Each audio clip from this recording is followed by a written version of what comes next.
Dzień dobry. W dzisiejszym odcinku chipy, mazanie pamięci i sterowanie umysłów. Rosjanie jak już coś wymyślą. Rosja stoi w obliczu masowego eksodusu migrantów zarobkowych. Zaproponowano w Rosji produkcję wódki społecznej w celu zwalczania podróbek. Stagnacja w produkcji przemysłowej pomimo wydatków na wojsko i zbrojenia. Putin podjął decyzję o powołaniu do wojska kolejnych 150 000 osób. W Turcji partia opozycyjna wygrywa lokalne wybory po raz pierwszy od 20 lat. Zapraszamy. Dzień dobry. Witamy w drugi dzień świąt. Z tej strony Mateusz Lech oraz Paweł Jerzowski. Dzień dobry, to jest live. Nie nagrywaliśmy tego wcześniej. A te wiadomości nie są prima aprilisowe, bo ważne, bo jak tak puściłem ten Może niektóre są. Może agendę. niektóre są. A, ty coś wrzuciłeś. O kontroli umysłu na pewno nie jest. To chciałem powiedzieć, że napisałem to wcześniej, przed prima aprilis, więc tak. Słuchajcie, w Rosji prima aprilisowe wiadomości są przez cały rok i trudno jest rozróżnić. To trzeba być nie lada chyba specjalistą, takimi nie jesteśmy, żeby rozróżnić prawdziwe od tych fałszywych, chociaż patrząc z czego oni sobie dzisiaj żartują w gazetach, no to grubo jadą z niektórymi tematami. My tego nie będziemy publikować, a zaczynamy, słuchajcie, od informacji z rosyjskiej giełdy. Tutaj informacje chyba dobre dla Rosjan, ponieważ jeżeli chodzi o ropę Brent, co prawda nie przebiliśmy oporu, ale jesteśmy na oporze. Tam przypominamy, opór jest około 87,50, tak mniej więcej. Jesteśmy blisko na Brencie. Urals w tym momencie jest sporo tańszy, natomiast być może właśnie dzisiaj będziemy mieli jakieś zwyżki. Jeżeli chodzi o waluty, to w tym momencie nie ma zmian, chociaż pojawia się coraz więcej prognoz, że w kwietniu ten rubel będzie się osłabiał. Tak? Coraz więcej mamy analiz ekonomicznych. Zobaczymy, jak to będzie przebiegać. Dużo zależy od cen ropy naftowej jednak i tego, co się dzieje, jeżeli chodzi o rosyjski rząd. Tak, ja tu odpowiem panu Arkadiuszowi. W sumie nie wiemy, w Rosji to jest tak falami. Awaria, później podejmują jakieś decyzje, jest spokój i później za jakiś czas temat wraca. Więc teraz jest spokój, a chciałeś coś dodać? Bo ja nie wiem, Nie. Przerwałem. Dobra, a jeżeli chodzi o właśnie takie zarządzanie takimi kryzysowymi tematami, to mamy dla was niespodziankę. Udało się nam nagrać w zeszłym tygodniu w piątek, o ile dobrze pamiętam, i dzisiaj wam puścimy, czy rosyjska kolej wytrzyma trudy konfliktu, z panem Ryszardem Piechem, ekspertem do spraw kolejnictwa, wieloletnim dziennikarzem do spraw kolei, korespondentem też tematów rosyjskich, więc chyba jedna z najlepszych osób w Polsce, która zna się na rosyjskiej kolei. Zapraszamy serdecznie, bo właśnie bardzo dużo takich niuansów, jak sobie radzą, co się dzieje dokładnie, jakie są perspektywy, dlaczego kolej rosyjska jest taka szeroka, tory rosyjskie, skąd się to wzięło, więc wszystkie te informacje dzisiaj o godzinie 17, na co już serdecznie zapraszam. Aha, i brakuje nam 200 subskrypcji do 35 000. Zróbcie nam prezent na święta i jak ktoś jeszcze nie kliknął, kliknijcie proszę. Będziemy mieli miły poniedziałek. I jak jesteśmy przy różnego rodzaju podziękowaniach, chcielibyśmy podziękować osobom, które wspierają, które są patronami kanału.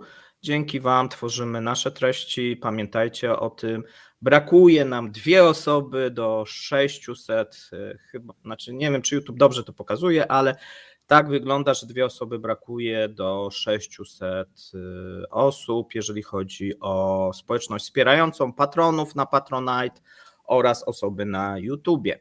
A my przechodzimy, słuchajcie, do krótkich informacji i zaczynamy od informacji z Ukrainy, ale dotyczące Rosji. Szef wywiadu wojskowego Ukrainy Budanow uważa, że przywrócenie komunikacji kolejowej między obwodami zaporowskim, chersońskim i Rostowem nad Donem i Krymem może stać się poważnym problemem dla Kijowa. Stwierdził, że zamierza wkrótce poradzić sobie z tym problemem i lądowym odcinkiem połączenia. Okej, no to jest zapowiedź znowu fajerwerków nad mostem? Tak, ale nad tymi chyba trakcjami zobaczymy, co oni wymyślą, bo trakcje jednak się naprawia łatwo, a więc chcą być może na stałe to uszkodzić. Nie wiem, jak to miałoby wyglądać. Piszcie, jeżeli tutaj wiecie więcej, bo my nie wiemy. Nie piszcie, żeby nie podpowiadać. No to nie piszcie. Nie piszcie. Dziś stosunki między Rosją a NATO to coś więcej niż zimna wojna, mówi Konstantin Gawriłow, szef rosyjskiej delegacji na rozmowach o kontroli zbrojeń w Wiedniu. On pojechał do Wiednia i sobie tak rozmawiają o tych zbrojeniach. Tak. No tam często. Oni lubią Wiedeń, to jest ładne miasto. Byłem, potwierdzam. Ale zaraz tam dużo Można jeździ odpocząć. agentów. Tak. Dlatego byłem, nie? Okej, dobrze. Słuchajcie, prokuratura generalna Rosji odnotowuje znaczny wzrost liczby skarg dotyczących opóźnień w wypłatach za obrażenia uczestnikom operacji specjalnej, a także w związku z przyznaniem im odznaczeń państwowych, poinformował prokurator generalny Igor Krasnow. No dobrze. A mer Kijowa Witalij Kliczko sprzeciwił się pomysłowi zamrożenia konfliktu i powiedział, że Ukraina nie odda żadnych terytoriów w zamian za pokój. Czyli po staremu. Francuski minister obrony powiedział, że setki transporterów opancerzonych FAB zostaną dostarczone na Ukrainę w ramach nowego pakietu pomocy wojskowej. Tam się mówi też o innych rodzajach uzbrojenia. Francja się mocno uaktywniła w ostatnich miesiącach. Brawo dla Francji. Dowódca Leningradzkiego Okręgu Wojskowego dowódcą może zostać generał pułkownik Aleksandr Łapin, szef Sztabu Generalnego Wojsk Lądowych Federacji Rosyjskiej. Łapin jest uważany za najbardziej prawdopodobnego kandydata na to stanowisko, w szczególności, że szef Sztabu Generalnego Gierasimow dał temu wyraz podczas swojej wizyty w strefie walk, gdzie zwrócił się do sztabu dowódczego Leningradzkiego Okręgu Wojskowego ze zdaniem: Łapin będzie tutaj, czyli Łapin będzie tam. Natomiast mamy informacje podane przez brytyjski wywiad, powołujący się na zdjęcia satelitarne. Według niego Rosja wzmocniła obronę bazy morskiej w Noworosyjsku, umieszczając 4 barki przy wejściu do portu, aby chronić się przed atakami ukraińskich dronów nawodnych. Okej, czyli mają zagrodę z barek zrobioną taką. Okej. Rosyjskie samoloty zrzuciły kolejne 2 bomby lotnicze na obwód białgorodzki. Informuje o tym Astra. Niech ktoś poinformuje Rosjan, że to jest ich jeszcze, bo się chyba ktoś pomylił w tych mapach. No, tych bomb, powiem Ci, dosyć dużo na ten obwód spada. Jeżeli jest taka celność w przypadku pozostałych zrzutów, no to by pewne rzeczy tłumaczyło. No bo nie sądzę, żeby specjalnie zrzucali na ten obwód białgorodzki, chociaż w przypadku Rosjan niczego nie możemy wykluczyć. Natomiast mamy, słuchajcie, wypowiedź Dmitrija Kuzakina, który jest dyrektorem generalnym Centrum Zintegrowanych Rozwiązań Bezzałogowych, ale w Rosji, który wypowiedział się na temat Ukrainy i ich możliwości. Według niego siły zbrojne Ukrainy mają około 1 miliona dronów FPV, ale armia ukraińska ma pewne problemy z dostawą dronów na front i przygotowaniem ich do walki. Tutaj wskazuje się na niewystarczającą liczbę personelu. Jednak według niego takie ilości pozwalają Ukraińcom nie oszczędzać dronów i używać ich w dowolnym celu bez ograniczeń. No tutaj jest taki dłuższy wywiad, on wbrew propagandzie narzeka na obecną sytuację, jeżeli chodzi o Rosję. A może jest w którejś z tych grup, gdyż w Rosji liczba osób doświadczających lęku wzrosła z 34% do 42%, liczba spokojnych Rosjan spadła z 58 do 51. Świadczą o tym sondaże przeprowadzone przez Fundację Opinii Publicznej FOM. I tu chciałem tylko zaznaczyć, że to jest chyba sondaż w odpowiedzi na sondaż, w którym te doświadczenia lękowe były chyba na poziomie 60 czy 70%, więc tu chyba wypuszczony jest drugi, że nie jest tak źle, że tylko 40%. No nie wiem, wydaje mi się to jakieś duże liczby, i te 60, i te 40. Tutaj na pewno będziemy o tym mówić. Ostatnie wydarzenia w Moskwie, mówimy o tym zamachu, pogorszyły te lęki i one się zwiększyły. I zwiększyła się fobia taka migracyjna w stosunku do migrantów i o tym sobie dzisiaj też powiemy. No i teraz o Armenii masz powiedzieć. A jeszcze o Armenii, tak. Armenia uważa Stany Zjednoczone i Europę za kluczowych partnerów. Poinformował o tym minister spraw zagranicznych Ararat Mirzoyan. Mamy demokrację i chcemy wzmacniać instytucje demokratyczne. Widzimy, że na przykład Stany Zjednoczone i Unia Europejska są naszymi głównymi partnerami. Teraz pogłębiamy relacje gospodarcze i polityczne z Brukselą i Waszyngtonem. Tak powiedział Mirzoyan w wywiadzie telewizyjnym.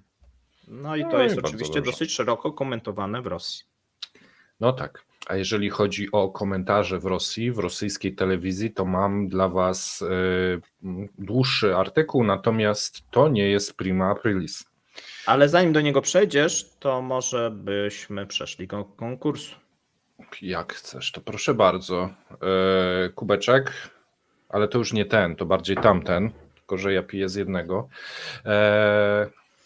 Pierwszy człon, poproszę. Mokre. Mokre, dobra. Mokre. Okej. Myślę, że wszyscy, którzy są gotowi na konkurs, słuchaj, może zrobimy świątecznie i przydzielimy dzisiaj 2. 2. Dobrze. To ja będę myślał nad drugim członem, a ty czytaj pierwszą wiadomość. Nie 2 człony, tylko 2 kubki rozdane. To myślałem, że będą 2 człony. Nie. Ale do drugiego też musi być człon. Jak? Nie, że po prostu 2 pierwszych, że ten, kto jest zawsze drugi, będzie dzisiaj miał szansę. Moja ten, propozycja. co będzie drugi, będzie pierwszym, a ten, co będzie pierwszym, będzie pierwszym. Nie wygra. Nie. Dobrze, Omówimy to czytaj. pod koniec programu. Słuchajcie, chipy, mazanie pamięci i sterowanie umysłów. Zachodnie służby wywiadowcze mogły wszczepić neuroimplanty sprawcom aktu terrorystycznego na ratusz Krokus, w związku z czym zaatakowali salę koncertową, powiedział były szef biura rosyjskiego Interpolu, generał dywizji Władimir Owczyński. Mamy do czynienia z potwornym eksperymentem. Tym draniom wyłączono świadomość. Tam najprawdopodobniej wszczepiono substancje psychotropowe, zaprogramowano neuropsychologicznie, aby być może także, to wykaże badanie, prawdopodobnie zostały też wszczepione chipy. Tak stwierdził Owczyński. Według niego neurobiologia umożliwia już zdalne kontrolowanie człowieka. Przytoczył przykład Neurolinku Elona Muska, w ramach którego do mózgów świń wszczepiono chipy, aby połączyć się z komputerem. Według Owczyńskiego amerykański biznesmen próbuje w ten sposób zrobić ludzi z tych zwierząt. Generał także przypomniał wyniki pierwszych badań, które wykazały, że oskarżeni o dokonanie ataku znajdowali się pod wpływem silnej substancji psychotropowej. Paralizuje wolę, pozwala kontrolować osobę i usuwa wszelkie właściwości emocjonalne. To nie jest jakaś grupa pseudo-ISIS, ale akt terrorystyczny zorganizowany na poziomie zachodnich służb wywiadowczych. Tylko oni mają takie możliwości oddziaływania na ludzi, podkreślił. Prowadzący talk show w rosyjskiej jedynce Anatolij Kuziczow skomentował historię Owczyńskiego w publikacji w magazynie Rise. Stwierdził, że zaproszeni na antenę goście mają swoje źródła i wyobrażenia na temat poziomu rozwoju technologicznego, cokolwiek to jest. Eksperci w naszym programie to nie są ludzie przypadkowi, to zawsze ludzie z poważnymi kompetencjami o poważnej reputacji, zapewnił Kuziczow. Władimir Owczyński jest doktorem prawa i byłym doradcą prezesa Trybunału Konstytucyjnego. W latach 1997-1999 stał na czele rosyjskiego biura Interpolu. I moi drodzy, ja was proszę w komentarzach, dajcie znać, co sądzicie o tym doktorze prawa, gdyż ma bardzo ciekawe propozycje. Tak, co ciekawe, tą informację przedrukowały wszystkie rosyjskie media i jest na jedynkach, więc to też ciekawe. Nie wiem, czy to tak w związku z tym Prima Aprilisem, czy z jakiegoś innego stwierdziły, że to jest bardzo ważna informacja. Natomiast informacja pokazała się chyba przedwczoraj albo wczoraj Tak, rano, przedwczoraj. więc nie jest to Prima Aprilisowa informacja. Takie rzeczy.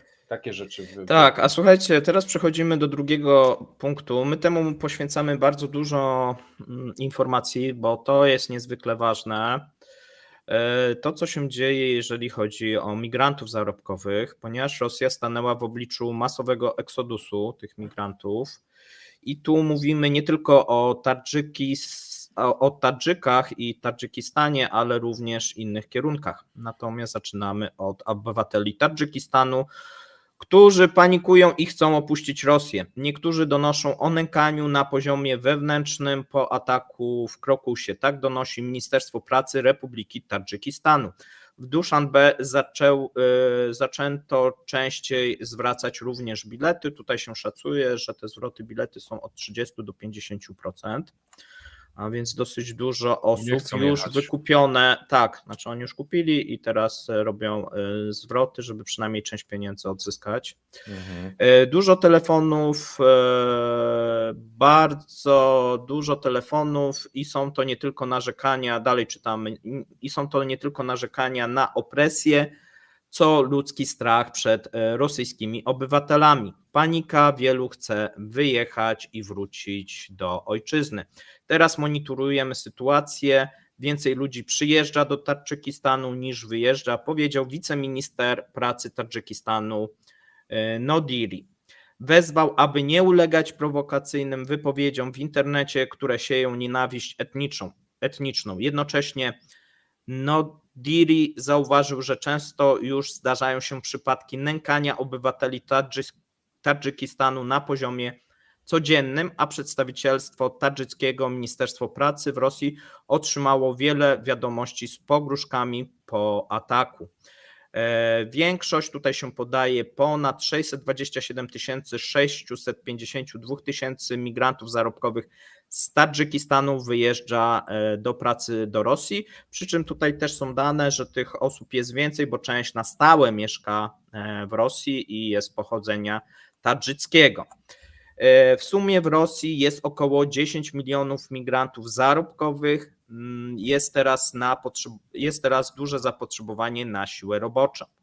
Ich życie jednak nie będzie takie samo. Po zamachu terrorystycznym w Krokusie ludzie ci natychmiast znaleźli się pod potrójnym celownikiem Ministerstwa Pracy Federacji Rosyjskiej, Policji i rosyjskiej ludności.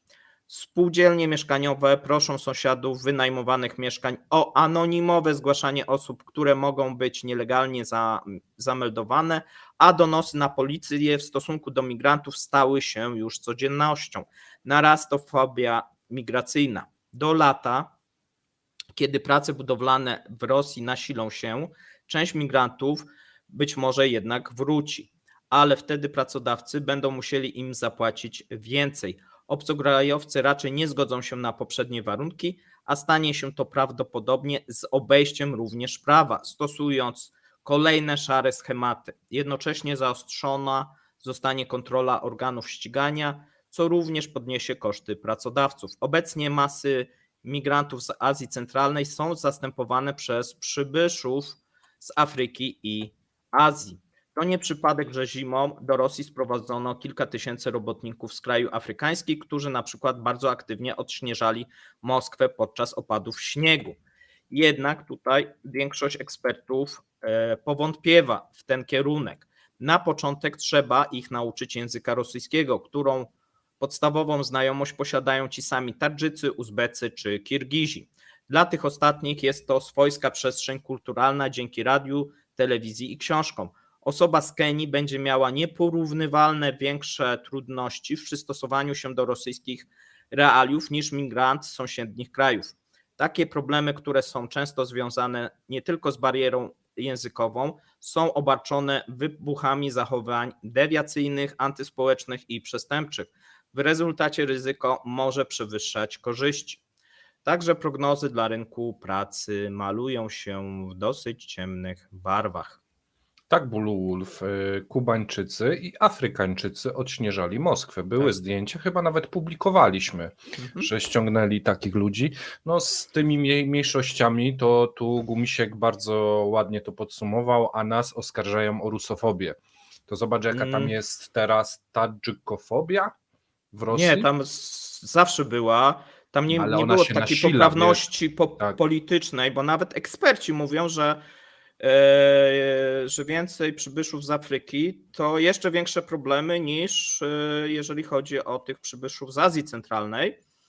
I tutaj są sceptyczni w stosunku do tego, bo większe napięcia społeczne, no bo bariera językowa, tu jednak tej bariery językowej nie było aż tak dużej. Ci ludzie byli w stanie się porozumieć. W przypadku osób, które są nie z tego byłego Związku Sowieckiego, no będą nowe problemy i większe problemy i na to wskazują ci rosyjscy eksperci. Tak? No sytuacja jest zła, to nie oznacza, że 10 milionów ludzi nagle opuści Rosję, natomiast ileś nie przyjedzie, ileś wyjedzie i to będzie odczuwalne na rynku pracy oraz będzie odczuwalne, jeżeli chodzi o wskaźniki gospodarcze. Tu mamy kącik poetyczny, widzę u Toma, więc tak. Tak, dzisiaj Tom wygrywa, dziękujemy. Tom się rozkręcił. A ja przechodzę do kolejnego materiału, który też nie jest prima aprilisowy. W Rosji zaproponowano produkcję wódki społecznej w celu zwalczania podróbek. W celu zwalczania nielegalnego alkoholu należy uruchomić produkcję taniej wódki dla biednych, powiedział Wadim Drobis, dyrektor Centrum Badań Federalnych i Regionalnych Rynku Alkoholu, w skrócie CIFRA. Macie go na okładce. Ten pan oto wpadł na taki pomysł, zauważył, że minimalny koszt butelki tej dumy narodowej w sklepach w całym kraju to 300 rubli, a na nielegalnym rynku podrobiona duma narodowa kosztuje około 100 rubli, więc ma apel do rządu i do producentów. Zróbcie wódkę dla biednych, społeczną, masową, jakkolwiek to nazwiecie, za 100 rubli, a problem sprzedaży nielegalnego alkoholu zostanie rozwiązany, powiedział Drobis. Według niego w Rosji na co dzień znajdują się tajne fabryki do produkcji napojów alkoholowych i nielegalne punkty sprzedaży, tak zwane meliny. Jednak biorąc pod uwagę wysokie ceny tych produktów, nie ma sensu walczyć z nielegalnym rynkiem metodami ekonomicznymi, dopóki poziom płacy minimalnej w kraju nie osiągnie 35-40 tysięcy rubli. Nie wiem, jak on to wywnioskował, no ale dobra. W związku z tym zaapelował o pójście za przykładem Europy, gdzie legalny alkohol jest dostępny dla wszystkich bez wyjątku grup społecznych. Na przykład w większości krajów Unii Europejskiej butelkę wina można kupić za 1-1,5 euro, mimo że zasiłek dla bezrobotnych wynosi 700-800 euro. No, ja bym chciał zobaczyć, gdzie my mamy... Są takie włoskie bardziej przykłady, tak? Tak. No pojechał na wczasy, zobaczył, no i tak, mówi, że zobaczył cała, koszulkę, nie? cała że Europa. z nalewaka 1,5 czy 2 euro. Tak. No. Według sieci audytorsko-doradczej w 2023 roku sprzedaż mocnych napojów alkoholowych wzrosła w Rosji do 7,2 litra na mieszkańca. Mieszkańca liczymy dziecko, staruszkę i każdego po drodze. I osiągnęła maksimum od ostatnich 7 lat. Dlatego od 7, bo 7 lat temu dekretem Putin zniósł alkoholizm w Rosji, więc statystyki nagle spadły. Jednocześnie najpopularniejsza jest wódka, jej spożycie wynosi 5,3 litra na osobę rocznie. Alcohol Tobacco Control potwierdziła również wzrost sprzedaży napojów alkoholowych w Rosji, nie licząc piwa, cydru i miodu pitnego. Rosjanie kupili w sklepach 229 milionów decylitrów, czyli 2,3 miliarda litrów tego typu produktów, czyli o 4,1% więcej niż w rekordowym 2022 roku, więc śrubują dalej rekord. Natomiast wciąż jest potrzeba w narodzie, aby obniżyć cenę wódki trzykrotnie, Paweł. Budżetowa Duma Narodowa. Tu mamy taką prośbę, nie reklamujcie tutaj trunków na czacie, tak? I sklepów oraz cen. Znaczy, znamy te ceny, natomiast taka prośba, żebyśmy tego nie robili. No i co odnośnie tego pomysłu? Pomysł ciekawy, natomiast moim zdaniem nierealny do wprowadzenia, bo trzeba by obniżyć wpływy budżetowe, a one są znaczące, tak? No to pamiętajmy, że tutaj, jeżeli chodzi o sprzedaż, Ale jeżeli obniżą trzykrotnie, to pozbędą się tych lewych. Być może utrudnią, bo pozbędą, zmniejszą, to prawda, no bo wtedy po prostu będzie mniejszy zysk dla nielegalnych gorzelni oraz dla tego alkoholu medycznego, który często jest używany do produkcji. To byłby dosyć duży cios, jeżeli chodzi o mafie, szczególnie te związane z Kaukazem. Natomiast myślę, że to nie nastąpi, ale z innego powodu. Ponieważ to by spowodowało, że przez dekady Władimir Putin by został zapamiętany jako ten, który sprowadził dobrobyt i obniżył ceny. Nic by nie było tak pamiętane jak to. A on chciałby zostać zapamiętany jako ktoś inny, a nie ten, który, że tak powiem, rozpił ten naród, no i doprowadził do takiego dobrobytu. Ale on utopi ten naród gospodarczo, no to może też utopić w tej dumie. No wiesz co, no tutaj tak jak mówię, na Głubince by zapanowała na pewno duża radość. No wesele, wesele. Doceniane byłoby to. Natomiast nie wiem, czy chcę być tak zapamiętany. Myślę, że nie. I lepiej, żeby tak było. No okej. Z drugiej strony naród taki otumaniony może będzie, wiesz, łatwiej kontrolowany. Na pewno. Natomiast tak jak mówię, tutaj by o nim pieśń pisano, tak, jak on trzykrotnie obniżył dobrze zrobił. Cenę. Tak. Trzykrotnie obniżył, to w ogóle tutaj jakby zrobili jakiś sondaż, to by tam zdobył chyba 90%. Jak nie zrobił tego do wyboru, to już chyba nie zrobi. No właśnie, tak. Więc to przed wyborami by było skuteczne, a teraz pytanie, po co miałby to robić? Ale propozycja od poważnego człowieka padła, więc podajemy wam. Przechodzimy. Tak, bo jego pozycja jest zagrożona, też pamiętajmy, ponieważ dosyć duże oskarżenia, że nic nie robi, bo spożycie rośnie ze strony właśnie Kremla. No i ponieważ nie spożycie ze strony Kremla, tylko spożycie, dumy rośnie. Okay. No i są oskarżenia, że właśnie ta organizacja nic nie robi, ponieważ właśnie Putin chce być zapamiętany jako ten, który wprowadził te zdrowe wzorce i w ogóle, wiesz, same takie dobre rzeczy, a nie złe. A my, słuchajcie, przechodzimy do następnej informacji, no i potwierdzenia tego, co już wielokrotnie mówiliśmy ze strony rosyjskich ekspertów. Stagnacja w produkcji przemysłowej pomimo wydatków na wojsko i zbrojenia. Większość ekonomistów zgadza się, że wykryty przez Rosstat w lutym skok produkcji przemysłowej nie zmienia ogólnej dynamiki produkcji. Jest ona bliska stagnacji, choć na wysokim poziomie. Głównymi przyczynami takiej sytuacji są rekordowe wykorzystanie mocy produkcyjnych i niedobór pracowników, uważają analitycy. Nie ma nic i nikogo, kto mógłby bardziej przyspieszyć produkcję bez radykalnego wzrostu wydajności i rozbudowy floty produkcyjnej. My wielokrotnie mówiliśmy, a pomimo to nikt nie słuchał, natomiast słuchają tego rosyjscy analitycy i dla przykładu Centrum Analizy Makroekonomicznych i Prognoz Krótkoterminowych w niedawnej nocie na temat produkcji przemysłowej potwierdza, że odnotowany przez Rosstat w lutym skok produkcji wynika przede wszystkim z kalendarzowego efektu miesiąca przestępczego, czyli dodatkowy dzień roboczy w lutym. Nie, czekaj, Paweł, bo za bardzo w prima aprilis idzie. Przestępnego miesiąca. A jak powiedziałem? Przestępczego. A, przepraszam. Tak, przestępnego. W większości głównych działań przejście do stagnacji albo już nastąpiło, albo staje się coraz bardziej widocznie, uważa Centrum Analiz. Inni obserwatorzy zgadzają się ze wnioskami analityków ośrodka, jednak różnią się w ocenach efektu kalendarzowego. Na przykład Raiffeisen Bank zauważa, że w strukturze wzrostu przemysłowego dominuje głównie metalurgia, produkcja pojazdów, maszyn i urządzeń oraz elektroniki, prawdopodobnie na tle wzrostu wydatków budżetowych, zwłaszcza w pierwszych miesiącach roku.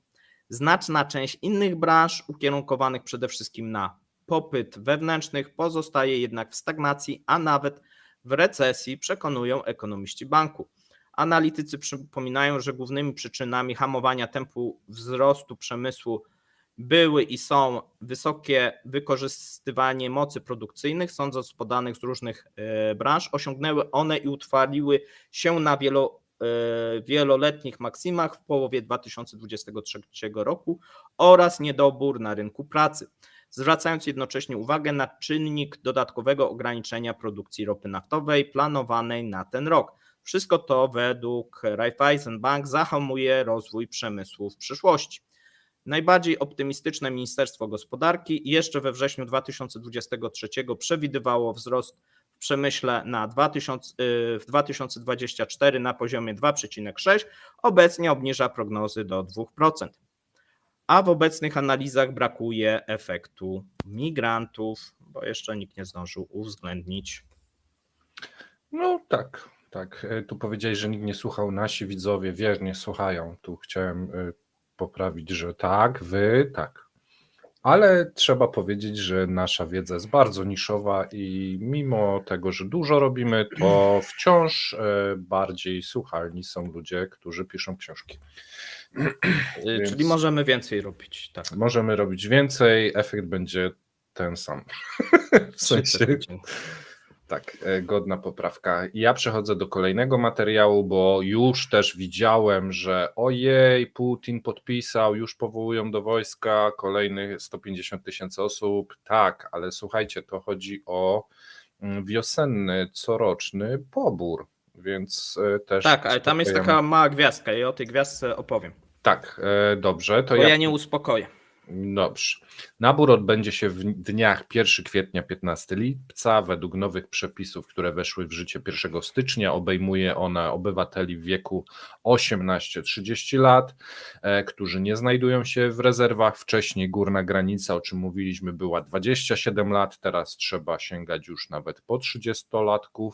Obywatele, którzy osiągną ten wiek w 2023 roku, podlegają zaciągnięciu do rezerwy i nie zostaną powołani do służby wojskowej. Jednocześnie, co warto podkreślić, poborowi, którzy mają odbyć służbę roczną, tak twierdzą Rosjanie, nie zostaną wysłani na wojnę na Ukrainę. No ja jestem bardzo ciekawy, jak to się skończy, a tak zapewnił szef Głównego Wydziału Organizacyjno-Mobilizacyjnego, szef Sztabu Generalnego Jewgenij Burdyński. Z kolei szef Komisji Obrony Dumy Państwowej Andrzej Kartapołow, Oj, ciężko. Przestrzegł, że podczas wiosennego poboru obywatele zaczną otrzymywać wezwania drogą elektroniczną, o czym też ostrzegaliśmy jakiś czas temu. Ustawa została przyjęta w 2023 roku, jednak na razie wezwania pozostaną w formie papierowej głównie i tak będzie do czasu, gdy uruchomi się rejestr osób odpowiedzialnych za służbę wojskową.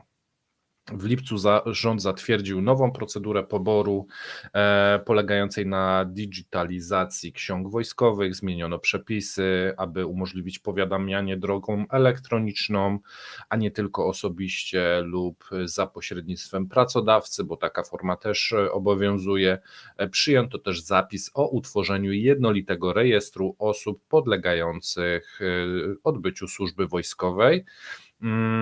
Uruchomienie wojskowego rejestru zaplanowano na ten rok, wciąż trwają prace. Ministerstwo Rozwoju Cyfrowego podało, że koszt stworzenia tego systemu to około 4 miliardów rubli. Oglądając naszych ekspertów od informatyki, od baz danych, od całego tego wdrażania, można zauważyć, że tam pewnie też mają jakieś problemy w tej kwestii. Jednocześnie resort zauważył, że Ministerstwo Obrony Narodowej będzie mogło w pełni obsługiwać rejestr nie wcześniej niż w roku 2025. Wynika to m.in. z bardzo rygorystycznych wymagań w zakresie bezpieczeństwa infrastruktury i informacji, czyli tak, mamy problemy, żeby to zrobić. W rejestrze będą znajdować się dane osobowe poborowego, imię, nazwisko, data urodzenia, płeć, miejsce zamieszkania, miejsce pobytu, stan cywilny, dane paszportowe, wykształcenie, miejsce pracy, stan zdrowia i nie wiem co jeszcze, natomiast bardzo dużo informacji. Federalna Służba Podatkowa, Fundusz Socjalny, Urząd Stanu Cywilnego, Ministerstwo Zdrowia, Ministerstwo Spraw Wewnętrznych, pracodawcy, a także prywatne kliniki są zobowiązane do przekazywania wszystkich tych danych, więc mamy jedną wszechbazę dla rosyjskich mobików. No i teraz możesz dopowiedzieć coś. Ale najpierw włącz sobie głos, będzie łatwiej. Nie będę czytał z ruchu warg. Myślałem, że będziesz tłumaczył. Ja będę tutaj. Tam jest jedna gwiazdka i o tym należy pamiętać, że poborowi mogą zostać użyci w nowych okupowanych regionach, bo zgodnie z porządkiem prawnym nie mogą być użyci poza terytorium Federacji Rosyjskiej. Ale w obrębie Federacji Rosyjskiej mogą być dowolnie użyci. Mogą zostać wysłani na szkolenie do Ługańska na przykład. Tak, no bo to już jest Federacja Rosyjska według jak gdyby rosyjskiego prawa, czy na przykład na Zaporoże, na przykład Krynki. No i pamiętajmy, że też obwody poza granicami, natomiast na przykład obwód chersoński cały jest teoretycznie w granicach nowej federacji i według prawa rosyjskiego on jest okupowany teraz przez Ukraińców. A więc taka mała gwiazdka, że mogą zostać użyci jak najbardziej do działań wojennych, ponieważ będą to działania w logice rosyjskiej obronne. No tak. Tak, więc to taka uwaga. Natomiast oni prawdopodobnie będą wykorzystywani, jeżeli chodzi o te garnizony wschodnie i garnizony właśnie, mówi się o tym leningradzkim, tak? Więc tam też powinni zostać wysłani. No dobrze. Ty masz jeszcze o Turcji. Tak, jeszcze jedna informacja, słuchajcie, spoza Rosji, ponieważ w Turcji odbyły się wybory lokalne, no i od 20 lat partia opozycyjna wygrała je, jak gdyby można powiedzieć Po raz pierwszy w całości. Tak, po raz pierwszy.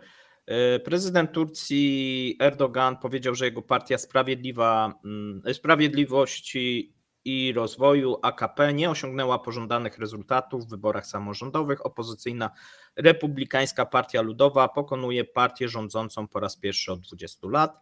Niestety nie byliśmy w stanie uzyskać takiego wyniku, jakiego chcieliśmy i na jaki liczyliśmy w wyborach samorządowych, powiedział Erdogan swoim zwolennikom w Ankarze. Erdogan uważa, że ludzie przekazują swoje stanowisko politykom przy urnach wyborczych i niezależnie od wyników głosowania turecka demokracja stała się zwycięzcą. Prezydent zaznaczył, że wybory zakończyły się bez poważnych incydentów. Według niego nie były one końcem, ale początkiem punktu zwrotnego. No. Głowa państwa obiecała, że w ciągu najbliższych 4-5 lat jego partia skupi się na palących problemach kraju. No tam jest jeden taki problem główny tego kraju, ale pewnie jest więcej. Po przeliczeniu 93% protokołów Republikańska Partia Ludowa otrzymała w wyborach samorządowych 37,4% głosów, rządząca Partia Sprawiedliwości i Rozwoju 35,7%. Opozycyjni burmistrzowie 3 największych miast, Ankary, Stambułu i Izmiru, zachowają swoje stanowiska po wyborach. No i Erdogan padł w końcu pod problemami ekonomicznymi. Wszystko się wydaje. Tak, i to jest dobra lekcja dla Rosjan, że ekonomia to jednak jest coś więcej niż ideologia. Że demokracja to jednak się nie sprawdza, tak? A więc myślę, że inne wnioski, tak. A ja myślę, że będzie dobrze. Turcy widzą, co się dzieje też w Rosji, też mają lekcję z tego. Przecież każdy teraz władca taki jak Putin obserwuje to, co się dzieje w Rosji. I w zależności od tego, jak skończy Putin, to też jest dla niego jakaś lekcja. Okej. To zostajmy przy troszeczkę odmiennych tutaj poglądach na te wyniki. Ja raczej bym się spodziewał tego, że w Rosji zostanie zwiększony jeszcze terror i nacisk, a ciebie bym poprosił o podanie drugiego człona. To może zrobimy tak, że ja po prostu dam terror i nacisk do twojego człona. To będzie bardzo... A nie, bo tam jest E. Nie, No to bazie. Niech będą bazie. W takim razie niech będą bazie. Słuchajcie, ja oznaczę dzisiaj 2 zwycięzców. Jako że odcinek jest świąteczny, to po prostu pierwsza i druga osoba wygrają. Dziękujemy. Małżeństwa mogą być, pary też mogą być, jeżeli nas wspierają. Trzymajcie się. Miłego dnia, spokojnych świąt. I pamiętajcie o 17:00. Mądrego dyngusa. Mega ciekawy odcinek o pociągach. Jak najbardziej zapraszam. Do usłyszenia. Dziękujemy za obejrzenie materiału do końca. Zapraszamy kolejnego dnia. Trzymajcie się. Cześć.